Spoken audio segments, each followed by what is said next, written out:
Hi, I'm Britt Sutton, President and CEO of ArtMix. First, we want to thank you for joining us for our online curriculum for the summer. We know these are trying times, and this is a little bit different than our normal summer programming. However, we hope that you will continue to enjoy creating from your own home. Well, hello. Welcome to ArtMix's series on wire sculpture. My name is Chad Campbell. I am a teaching artist here at ArtMix, and today we're going to give you a little bit of background on wire sculpture. We will cover materials that will be used and the tools that you will need to make your wire sculpture. Let's start off by giving you a couple of examples here. This one's by a very famous artist most of you have heard of, Pablo Picasso. You've probably seen his paintings. That's what he's most famous for. But he also did wire sculpture. He used very geometric shapes, sweeping lines. He did freestanding sculptures. He also did human forms, faces and bodies that would hang and stand in different ways. This is actually my favorite artist. This is Alexander Calder. He was well known for his mobiles and stabiles. A mobile will hang from a string and it will have arms such as this that will hang in balance. His work was all about balance. A stabile will stand, doesn't necessarily move a whole lot, but it will balance. He uses other objects, metal balls. These are little discs that he used to distribute the weight so that his work would balance out. He is my favorite because I love to make mobiles. We will be covering that in this series also. This is by Chad Campbell, myself, an Indianapolis artist. I like to use the wire to make human forms. Sometimes I will use the wire for their head. Sometimes I will use found objects such as these burnout Christmas bulbs. Here's another type of burnout Christmas bulb that I wrapped with telephone wire just to give him something that he's struggling with. I like my guys to struggle. I like them to climb. Here we have 3 different types of wire.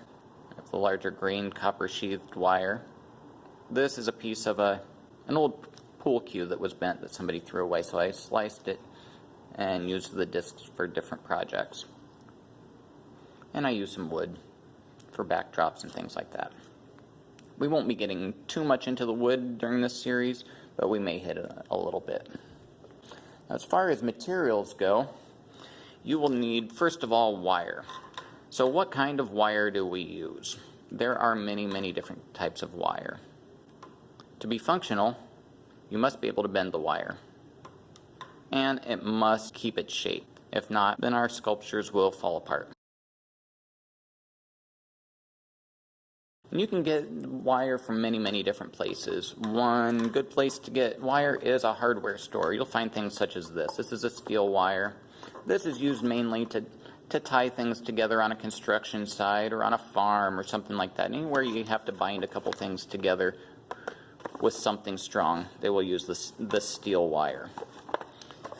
Here's another example that you would get from the hardware store. It's brass wire. This is a little stiffer, but it will keep its shape and you can bend it.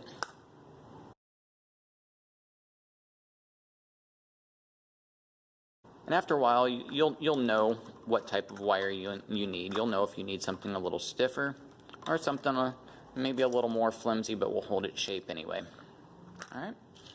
Also, you can find things like this at hobby stores, art stores. This here is floral wire. They use this to put floral arrangements together, the flower arrangements for weddings, boutonnieres, corsages, things like that. This you can find at a flower shop, you can find at a hobby store, you can find in an art store, or a hardware store usually. And it comes in a few different versions. Here's an all steel one. You can see that's kind of rusting. Some of them I like to have a little rust on there. It gives it a little texture. Another way you might see the wire is in these little rolls. This might be in a package. Here's just a different type of steel wire. This is a stainless steel wire. You can see it's silver. This isn't going to rust on you. Stainless wire, if you want it to stay silver, stainless or aluminum is a good wire. This is aluminum wire, as you can see, bendable. It's a little bit bigger. So you can get this in many, many different sizes. Here's even a version that is a cable. So this one has, let's see, there's 4 of them in there. 4 pieces of wire that are wrapped together. They can be used as is, wrapped together, or you can separate them, use an individual strand of wire, or use this to create something on the top of a shaft. All right. We also have, this is one of my favorites, this is communications wire. This is what they use for telephones, and they used to use them for computer lines before things went all wireless. This one's brown and white with brown stripes. This will usually be coupled, wrapped around a solid brown wire, such as this one here. These actually went together, and I unwrapped them and used one for a tree. This one's just waiting to be used. I know he looks sad. We'll put him in something though. And this wire comes in many, many different colors. Here I used some green for some leaves. I wanted this to look like a winter tree or a dead tree.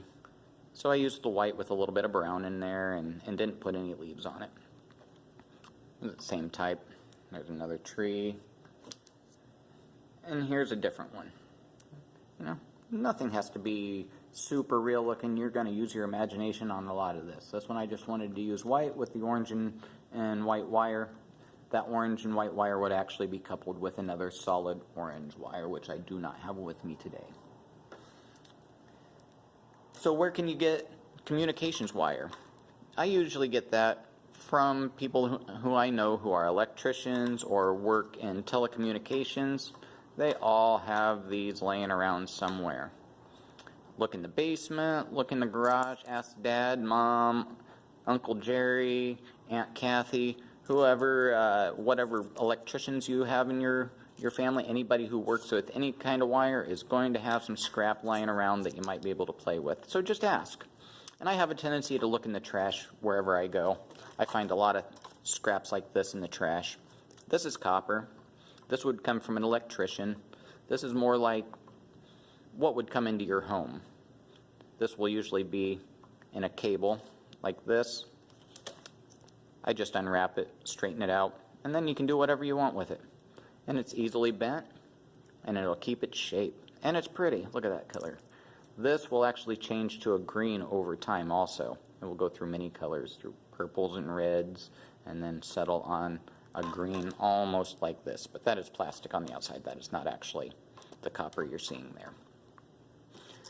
Here's another version of something I kind of just found in the trash. I could use that, so let's pick it up and take it home. This is more of a craft wire. Now you'll want to be careful when working with this wire, because when you cut, the ends can get sharp. So be careful. You may poke yourself, you may cut yourself, but that's part of the work. It happens sometimes. Stick a band-aid on it and then we go on. Also, when you're cutting the thicker wire, sometimes, you'll see here, I don't know if you saw that, it can go flying, especially the harder ones. So it's a good idea to have a pair of safety glasses if you have them. If you have normal glasses to see, those will usually work. All right. As far as tools go, what are we going to need? Very basic. First, we're going to need a ruler. It's just a basic little steel ruler I've got here. On some of the projects, you're going to need to measure the wire and cut it. That's where this will come in. That way you can have uniform pieces of wire when the project calls for it. Also, very important, needle nose pliers. These are my favorite pair. Nice and small at the tip. And they get kind of thick, so I can work with thicker wire and bend it properly. These also have a little grip here just in case I want to work with something really thick or need to grip something. And most importantly, they have a cutter here. I like to have the cutter on my needle nose, so it's always in my hand with my needle nose. That's how we get our different lengths of wire. There are many different types of needle nose out there though. Here's one that's these are really, really flat. I like these when I'm working with bigger wire or with other types of metal. But if you can see here, these do not have a cutter. So if you have pliers like these, you'll need some sort of a cutter. These are just a cutter. You're not going to want to use these to try to bend the wire. You will cut them if you try to bend the wire with it. And very simple. Just cuts wire. These tiny ones here, these are jewelry pliers. See how small the nose is on these needle nose? That's so you can work with small things, jewelry, rings, pendants, things like that. Alright. It's also good to have some sort of dowel or a pencil, a piece of wood, something round and elongated. There's another example. And wire like this can work.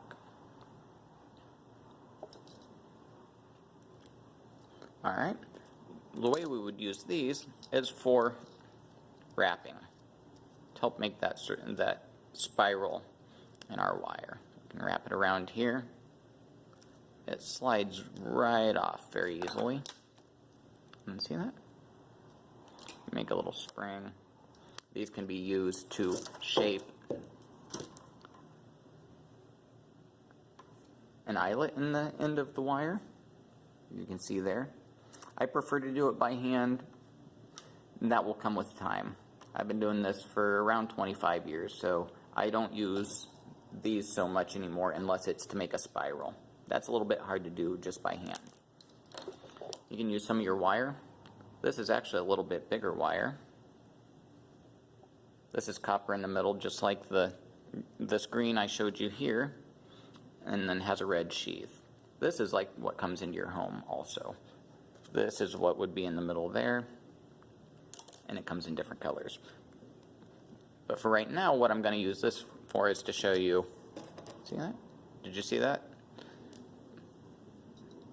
I didn't want that spiral anymore in there, so I just wiped it right out, and we're going to make another one. This can be used also. So this would make a tiny spiral. Alright? And with these materials, you can make all kinds of things. We got our scorpions, you saw the trees, we have men, and you'll be learning how to make all these things in this series. So I thank you very much for joining me today. I look very forward to seeing you again in the future and showing you how to make lots of awesome things. And you have a wonderful day now. Thank you for joining us today for our online curriculum. ArtMix is an organization that transforms the lives of individuals with disabilities through the creation of art. We sincerely hope that you'll consider making a donation to our program after watching today's classes. Please visit artmixindiana.org for more information, and we thank you for joining us.